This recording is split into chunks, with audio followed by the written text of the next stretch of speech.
Welcome back mga idol. For today's video ay magluluto naman tayo ng pulutan. Yon, namili nga ako ng 1.5 kilong isaw at nilinisan ko. Pagkatapos ay timplahan ko na rin. Nilagyan ko ng bawang, oyster sauce, soy sauce, magic sarap, baka naman patis, liquid seasoning, asukal at ketchup. At magsuot na tayo ng gloves dahil magmamekos-mekos na tayo dyan mga insan. Siyempre nilagyan ko rin ng kalamansi yan. Siguro mga 5 piraso rin yung nagamit ko dito. Pagpiga ko nga ng kalamansi dyan mga idol, sinala ko na rin yung buto. Walang pansala kaya kamay na lang din ang ginamit ko. At minekos-mekos na nga ng insan mga idol. Kung ko ba sa ibang nagmamarinate, pag pinipiga yung kalamansi, sinasama yung buto tapos tatanggalin din naman sa ulo. Ito na nga ang ating marinated isaw. Ilagay na nga muna natin sa ref ng mga ilang minuto lang. At nagtuhog na nga tayo rito mga idol. Yun, nakita nyo naman, nakakasawa pala magtuhog nito mga idol. Parang mas gusto ko pang magtattoo ng 5 hours kaysa gawin to ng 1 oras. Sinusukat ko pa nga yan eh. Kukuha pa nga sana ako ng medida dyan, kaya roller para saktong-sakto talaga yung magkakalagay ng isaw.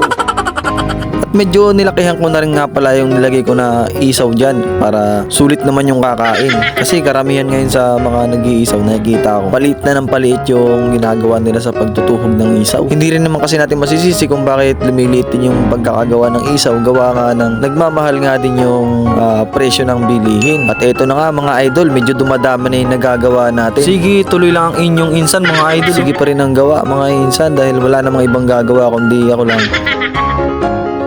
Dahil nga ginusto mo yan, kaya sige, tuloy lang. Mag-aalauna na ng madaling araw dyan. Nagsimula ako ng alas 10. Ganong katagal ang gumawa nito mga idol, talaga naman.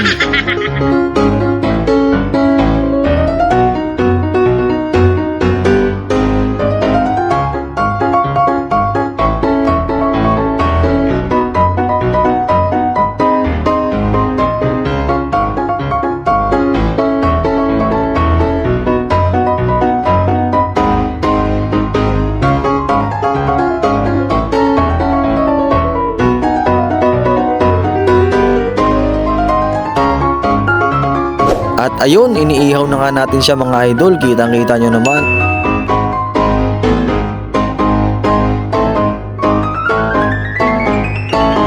At may extra pa tayong pulutan dyan mga idol. Baka naman. Tokwa-tokwa nga lang to mga idol. Tokwa at giniling naman yan mga idol. Dahil nilagyan natin yan ng giniling na nasa dilata. Yung liver spread, onion spring, magic sarap at konting asin. At syempre ng mayonnaise. Yun.